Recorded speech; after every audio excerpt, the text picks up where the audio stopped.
I still remember the exact moment the laughter started. My ex-husband lifted his wine glass, looked straight at my fiancé across the Christmas table, and said with a thin smile, "So this is the man you left me for? A janitor? Margaret, you really know how to downgrade." A few seconds of silence followed, the kind that hangs in the air like frost on a cold December night, and then my son chuckled. My daughter joined him. Soon the sound of their laughter mixed with the soft music of Christmas carols playing from the living room speaker. I sat there with my hands wrapped around a mug of cider, staring at the steam rising from the cup while the tree lights blinked gently behind them. The turkey was still warm on the table. The smell of roasted herbs filled the dining room. Everything looked like the perfect Christmas dinner. Everything except the way my family was looking at the man beside me. His name is Daniel Brooks. He was wearing a simple navy sweater and a clean white shirt underneath, nothing flashy, nothing that tried to impress anyone. The kind of clothes a quiet man wears when he doesn't feel the need to prove anything to anyone. And according to my ex-husband Richard, that was exactly the problem. "Tell me something, Daniel," Richard continued, leaning back in his chair like a king addressing a servant. "How much does a janitor make these days? I'm just curious what kind of lifestyle my ex-wife signed up for." My daughter Laura laughed again, covering her mouth like she was trying to be polite, but failing miserably.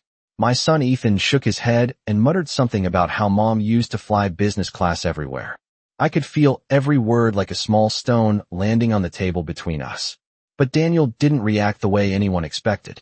He didn't get angry. He didn't defend himself. He simply smiled. Not a forced smile. Not the kind of smile people make when they're embarrassed. It was calm, almost amused, like he had heard something mildly interesting and was thinking about it. Richard noticed it too. "What's funny?" he asked, narrowing his eyes slightly. "Did I say something entertaining?" Daniel glanced around the dining room for a moment. The Christmas tree, the framed family photos on the wall, the polished oak table that Richard loved to show off whenever guests came over. Then he looked back at Richard with that same quiet smile. "Nothing at all," he said softly. "I was just thinking." My son leaned forward, curiosity suddenly replacing the laughter. "Thinking about what?" Daniel folded his hands together on the table like a man who had all the time in the world. His voice was calm, steady, and so casual that it took everyone a second to realize the question he asked next. "I was just wondering," he said, "do you still own the Riverside office building downtown?" The laughter stopped. Completely. For a moment, the only sound in the dining room was the quiet ticking of the old clock on the wall and the faint hum of the heater pushing warm air through the vents. Richard lowered his wine glass slowly and looked at Daniel like he had just heard the most ridiculous question of his life. "Of course I still own it," he said with a short laugh. "Why would you ask something like that?" Daniel did not answer immediately. He simply nodded once, as if confirming a detail in his mind. The Christmas lights reflected softly in his eyes, and for the first time since the evening began I noticed something different in the room. The laughter had disappeared. My son Ethan leaned back in his chair and looked between the two men with a puzzled expression. My daughter Laura stopped scrolling on her phone and set it on the table. Even Richard seemed slightly unsure now, though he tried to hide it behind that confident smile he had used for decades in business meetings. "You probably recognize the building," Richard continued, gesturing casually with his hand. 22 floors, right on Riverside Avenue. Prime real estate. My company has owned it for years." Daniel tilted his head slightly, as if considering that information. "That is a beautiful location," he said calmly. "Right next to the Riverwalk and 2 blocks from the financial district." Richard raised his eyebrows. "You seem to know the area pretty well for someone who cleans hospital hallways." Laura let out a quiet snicker at that comment, but it faded quickly when Daniel nodded again. "I know it well because I have been following that property for some time," he said. The way he spoke was still gentle, almost relaxed, but there was something underneath his words that made the room feel smaller. I felt it too. It was the same quiet confidence I had noticed the first day we met months ago when he was working the night shift at the hospital where I volunteered. Daniel had been pushing a cleaning cart down the corridor when he stopped to help an elderly patient find the elevator. He had spoken to her with patience and kindness, like he had all the time in the world. That moment was when I first realized that a person could wear a simple uniform and still carry himself with more dignity than most people in expensive suits. Richard cleared his throat and leaned forward slightly. "Well, I hope you enjoyed your little real estate observation," he said. but I still do not understand why my building interests you. Daniel folded his hands together on the table again. It interested me because the property had a very large refinancing loan attached to it, he said quietly. Ethan frowned. What does that even mean? Daniel looked at him with the same calm smile. It means the building was used as collateral for a bank loan several years ago. Richard's confident expression flickered for the first time. Just for a second. That is normal business practice, he replied quickly. Every developer does it. Daniel nodded again. Yes, that is true. The dining room grew quiet again. Outside the window, snow had begun to fall, drifting slowly past the streetlight in soft white flakes. Inside the house, the turkey cooled on the table while no one touched their plates. Daniel finally reached into his coat pocket and placed his phone on the table in front of him. That loan became very interesting last month, he said gently. Richard frowned. Why would my loan interest you? Daniel looked directly at him now. His smile had not changed. Because the investment firm that purchased that loan recently, he said calmly, happens to belong to me. Richard did not speak for several seconds. His eyes moved from Daniel's face to the phone on the table and then back again, like he was trying to decide whether he had just heard a joke or something much more serious. Ethan looked confused, Laura looked uncertain, and I felt a strange stillness settle over the entire room. The Christmas lights reflected in the window beside the dining table while the snow outside fell slowly and quietly across the street. Finally, Richard let out a short laugh, the kind people make when they are trying to push away an uncomfortable moment.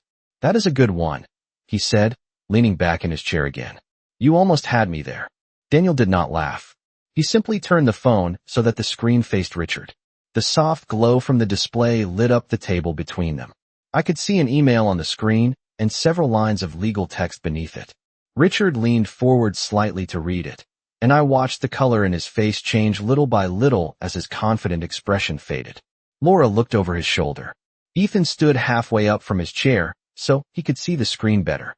Daniel spoke in the same calm voice he had used all evening. The refinancing agreement for the Riverside building was transferred last month to a private investment firm. The firm purchased the debt package from the bank that originally issued the loan. Ethan blinked. Wait a minute, he said slowly. Are you saying you bought Dad's loan? Daniel nodded once. My firm purchased the entire debt structure associated with that property. The words seemed to hang in the air like a slow-moving storm cloud. Richard stared at the phone again. This cannot be correct, he muttered. My attorneys would have informed me. Daniel folded his hands again and rested them calmly on the table. They probably did, he replied. But the paperwork moved quickly. The acquisition was finalized about 3 weeks ago. Laura straightened in her chair and looked at Daniel in a completely different way now. The earlier laughter had disappeared from her face. You own the loan on Dad's building? She asked quietly. Daniel shook his head gently. Technically, the investment firm owns the loan, he said. But I founded the firm and I still manage the portfolio. Ethan slowly lowered himself back into his chair. So what does that mean exactly? Daniel glanced around the table once more before answering. It means that the company responsible for the loan payments on the Riverside building now reports to my firm. Richard finally pushed the phone back across the table like it had suddenly become too hot to touch. The confident smile he had been wearing earlier in the evening had completely disappeared. You expect me to believe that a hospital janitor is running an investment firm that buys commercial property debt? He said. Daniel looked at him with the same quiet smile that had been there all night. No, he said gently. I do not expect you to believe anything. I simply wanted to answer your earlier question. Richard frowned. What question? Daniel's smile widened slightly, though his voice remained calm. The one about how much a janitor makes these days. No one laughed this time. The dining room was silent except for the faint sound of snow brushing against the window and the distant music from the living room. I looked at Daniel and realized that the man my family had been mocking all evening had never once raised his voice, never once defended himself, and never once tried to impress anyone. He had simply waited. And now the entire table was staring at him as if they were seeing him for the first time. Richard sat very still after that. The confident posture he had carried all evening slowly faded as he stared at the phone lying on the table. The soft glow from the screen had dimmed, but the silence in the dining room seemed brighter than any light. Laura was the first to speak again. Her voice sounded cautious, like someone stepping carefully across thin ice. I do not understand, she said quietly. You work at the hospital every night. I have seen you there. Daniel nodded gently. That is true, he said. I work the night shift. Ethan leaned forward, folding his arms on the table as if trying to solve a complicated puzzle. So you run some investment firm during the day and clean floors at night? He asked. Daniel smiled faintly. Something like that. Richard shook his head slowly, still trying to push the situation back into something familiar. This does not make sense, he said. People who run investment firms do not push cleaning carts. Daniel looked at him calmly. Sometimes they do if they choose to. The snow outside had grown thicker now. Through the window behind Daniel, I could see the street light casting a pale circle of light onto the quiet road while the flakes drifted steadily downward. Inside the house, the warmth from the heater filled the room, but the tension around the table made the air feel cool and tight. I remembered the first time I asked Daniel why he worked that job. It had been late one evening in the hospital cafeteria. The coffee machine had been humming quietly while he sat across from me reading a thick paperback novel during his break. I had asked him if he ever thought about doing something different. He had looked up from the book and smiled in that same calm way. I spent 30 years in rooms full of noise, he told me. Boardrooms, conference calls, endless negotiations. Eventually I realized something simple. Silence is valuable. At the time I thought he was joking. I had no idea how much truth was hiding behind those words. Laura cleared her throat and looked at Daniel again. So you actually started that firm? She asked. Daniel nodded once. Many years ago. Ethan glanced toward Richard. Dad, did you know anything about this? Richard looked irritated now, but the irritation felt forced. Of course not, he replied quickly. If I had known some so-called janitor owned the debt on my building, my attorneys would have told me immediately. Daniel tilted his head slightly. Your attorneys were informed, he said calmly. Richard frowned again. Then why have I never heard your name before? Daniel looked down at the table for a moment, as if remembering something from long ago. Because my name was not on the firm anymore, he explained. For the past 5 years I have kept a very low profile. Ethan looked confused. Why would someone hide something like that? Daniel leaned back slightly in his chair, his expression peaceful and almost reflective. Because sometimes success creates a very loud life, he said softly. And after a while you begin to realize that loud does not always mean happy. The room grew quiet again.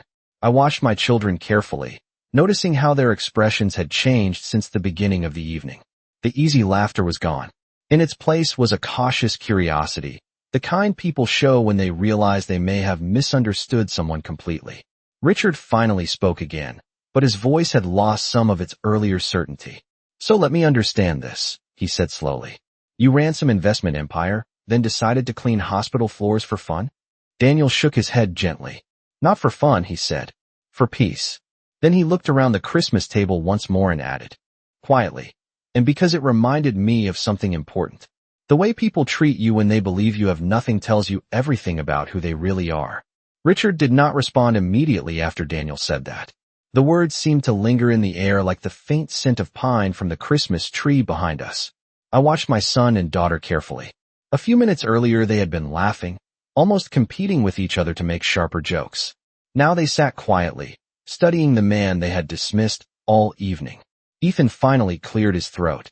So you just walked away from all of that, he asked. From the company, the money, the offices? Daniel nodded calmly. Yes. Laura leaned forward slightly, curiosity replacing the earlier mockery in her voice. But why? She asked. People spend their whole lives trying to reach that level.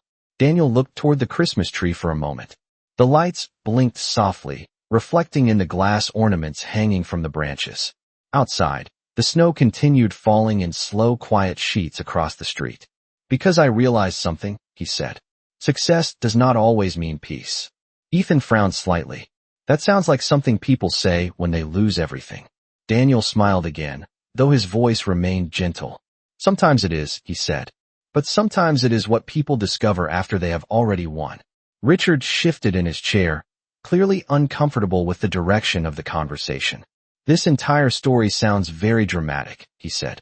But none of it explains why a man with your supposed background would choose to clean hospital floors. Daniel rested his hands calmly on the table again. The hospital job was not about money, he explained. It was about perspective. Laura tilted her head slightly. Perspective? She repeated. Daniel nodded. When you run a large company, you are surrounded by people who constantly tell you what they think you want to hear. Investors, executives, consultants, advisors. Everyone is polite. Everyone is impressed. Everyone treats you like you are important. Ethan gave a small shrug. That sounds pretty nice to me. Daniel's smile deepened slightly. It sounds nice until you realize that most of those reactions are based on what people believe you have, not who you actually are. The room grew quiet again. The heater clicked softly somewhere in the hallway, and the music from the living room drifted faintly through the doorway. Daniel continued speaking in the same calm voice. Working at the hospital gave me something different. Patients do not care about titles. Nurses do not care about business deals. When someone needs help finding their room or carrying a bag, they simply appreciate the help. I remembered watching him many nights in that hallway, pushing the cleaning cart while greeting patients by name, stopping to hold the elevator for families, quietly mopping the floor after midnight when the hospital corridors finally became calm. He had never looked like someone who felt beneath that work. If anything, he seemed more relaxed there than most executives I had ever known. Laura spoke again, but this time her voice sounded thoughtful rather than mocking. So you were testing people? She asked. Daniel shook his head gently. No, he said. I was learning. Ethan leaned back in his chair and folded his arms. Learning what? Daniel looked around the table one more time before answering. His eyes paused briefly on each face, including Richard's. Learning how people behave when they believe the person sitting across from them has nothing to offer. The words settled heavily across the table. No one laughed. No one reached for their wine. For the first time since the evening began, the Christmas dinner felt completely different, as if the entire room had quietly shifted into a new reality where the simple uniform my fiancé wore no longer meant what anyone thought it meant at the beginning of the night. No one spoke for a while after Daniel said that. The heater hummed quietly through the vents, and the soft music from the living room drifted through the doorway, while snow continued to fall outside the windows. I noticed something unusual then. My children were no longer looking at Daniel with the same careless amusement they had earlier in the evening. They were studying him carefully now, as if trying to rebuild their entire understanding of the man sitting across from them. Richard cleared his throat and reached for his wine again, though this time his hand moved slower. All right, he said, forcing a thin smile. Let us assume your story is true for a moment. Let us say you owned an investment firm. Let us say you bought the debt on my building. None of that changes the fact that you still work as a janitor. Daniel nodded calmly. That is correct. Richard leaned back in his chair again, trying to regain the confident posture he had carried at the beginning of the evening. Then I do not see the point of this conversation, he continued. Your career choices are your own business. Daniel glanced briefly toward the window where the snowflakes drifted slowly past the streetlight. Actually, he said gently, this conversation started because you asked how much a janitor earns. Ethan shifted slightly in his chair. Dad did ask that, he admitted. Laura folded her hands on the table and looked down for a moment before glancing back at Daniel. The earlier sarcasm in her voice had disappeared completely. Richard waved his hand dismissively. That was a joke, he said quickly. Daniel smiled faintly. I know. For a moment, I thought the conversation might finally settle down.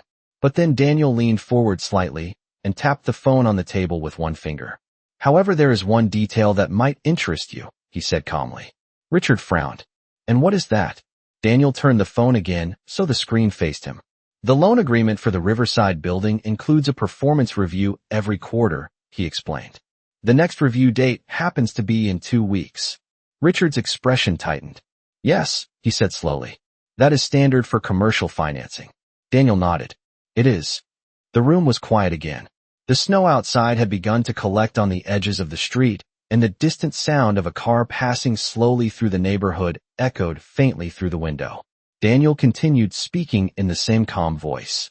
When our firm acquired the loan, we reviewed the entire financial structure of the property. Rental revenue, maintenance costs, refinancing terms, and long-term projections. Ethan blinked. You really looked through all of that? Daniel smiled gently. It is part of the job. Richard leaned forward again now, his voice sharper than before. So what exactly are you trying to say? Daniel rested his hands on the table and looked directly at him. Only that the upcoming review will determine whether the loan terms remain the same or require adjustment. Laura frowned slightly. Adjustment, she repeated. Daniel nodded once. Yes. Richard stared at him carefully now. The easy arrogance he had shown earlier had been replaced with something else entirely. You mean the payment schedule, he said quietly. Daniel gave a small shrug. Possibly the schedule, he replied. Possibly the interest rate. No one moved. The meaning behind those words settled across the table slowly, but unmistakably. I could see the realization forming in Richard's eyes as he finally understood what Daniel had been calmly explaining all along. The man he had mocked all evening was not simply sitting at his Christmas table. He was sitting across from the person who now controlled the financial future of the most valuable property Richard owned. Richard did not speak for several seconds after that realization settled across the table. His eyes remained fixed on Daniel, but the confidence that had filled them earlier in the evening had completely faded. I had known Richard for more than 30 years, and I recognized that look immediately. It was the look he used whenever he realized a negotiation had quietly turned against him. Ethan was the first to break the silence. So what happens during this review? He asked carefully. Daniel looked at him with the same calm patience he had shown all evening. During a review, the investment firm evaluates whether the current financial structure still makes sense for both parties, he explained. Laura frowned slightly. Both parties meaning the borrower and the lender? Daniel nodded. That is correct. Richard set his wine glass down slowly. The terms of that loan were negotiated years ago, he said firmly. They cannot just change because someone new bought the debt. Daniel gave a small understanding nod. You are right that the original contract still exists, he said. But many commercial agreements include adjustment clauses tied to performance metrics. Ethan glanced toward his father. Dad, do we have something like that? Richard did not answer immediately. His jaw tightened slightly as he looked down at the table. Daniel did not press the point. He simply rested his hands calmly on the edge of the table while the quiet Christmas music drifted through the house again. The smell of roasted turkey still hung in the air, though no one had touched their food in nearly half an hour. Laura finally spoke again, but her voice sounded much softer now. So if the review decides the terms should change, what kind of changes are we talking about? Daniel considered the question for a moment. Sometimes the interest rate changes, he said. Sometimes the payment timeline changes. Sometimes the lender asks for additional collateral. Richard looked up sharply. There will be no additional collateral, he said quickly. Daniel's expression remained calm. That would depend on the financial evaluation. Ethan leaned forward again, clearly trying to understand the situation. And if the evaluation is not good? Daniel met his eyes and answered honestly. Then the lender may decide to restructure the agreement. The word restructure seemed to echo across the table. I watched Richard carefully. For years he had been the one controlling every conversation, every financial discussion, every family decision. But tonight the balance of the room had quietly shifted. Laura looked down at the tablecloth, tracing the pattern of holly leaves with her finger. I think we might have misunderstood you earlier, she said quietly to Daniel. Daniel smiled gently, but did not respond to that comment. Ethan cleared his throat again. So you could actually change the loan on Dad's building? He asked. Daniel shook his head slightly. I do not make decisions alone, he explained. Our firm has a review committee. Several partners evaluate each case. Richard leaned forward again, his voice tight with frustration. Then I will speak directly to those partners, he said. Daniel nodded politely. You are welcome to do that. Richard frowned. And how exactly do I arrange that meeting? Daniel's calm smile returned once more. It should not be difficult, he said. I usually chair the committee meetings. The silence that followed felt even heavier than before. The snow outside continued to fall gently across the quiet neighborhood, and the blinking lights of the Christmas tree reflected across the dining room walls. For the first time since we sat down for dinner, Richard looked like a man who no longer understood the rules of the game being played at his own table. Richard stared at Daniel as if he were trying to decide whether he had just been insulted or quietly defeated. The muscles in his jaw tightened, and for a moment he looked exactly like the man I had once been married to. The man who believed every room belonged to him the moment he entered it. But tonight the room did not belong to him anymore. Ethan shifted in his chair again and rubbed the back of his neck. I think we all got a little carried away earlier, he said carefully, glancing between Daniel and his father. Laura nodded slowly, though she still seemed unsure what to say. The earlier confidence in both of their voices had vanished, replaced by the cautious tone people use when they realize they may have misjudged someone completely. Daniel did not react to their discomfort. He simply reached for the glass of water beside his plate and took a small sip before setting it back down. The simple movement seemed almost peaceful compared to the tension filling the rest of the table. Richard finally leaned forward again, his voice quieter now, but still trying to reclaim some authority. "Let us be clear about something," he said slowly. "You may have bought that loan, but this building has been profitable for years. The rent from the tenants alone more than covers the payments." Daniel nodded once. "I am aware of that." Richard frowned. "Then there should be no reason for any adjustment." Daniel rested his hands together again, the same calm posture he had maintained since the evening began. "The review will determine that," he said. The snow outside had begun to pile along the edges of the street now, and the reflection of the Christmas lights shimmered across the dining room window. I could feel the strange shift that had taken place during the past hour. Earlier my children had laughed at Daniel, as if he were nothing more than a temporary embarrassment in my life. Now they watched him with the careful attention usually reserved for someone whose decisions could change their future. Laura finally spoke again. "So what happens next?" she asked quietly. Daniel looked toward the Christmas tree for a moment before answering. "The review committee will meet in 2 weeks," he said.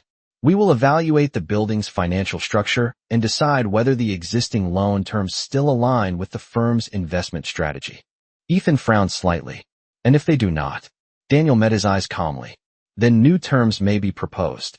Richard exhaled slowly through his nose. "This entire situation could have been avoided," he muttered. Daniel tilted his head slightly. "How so?" Richard glanced briefly toward me before looking back at him.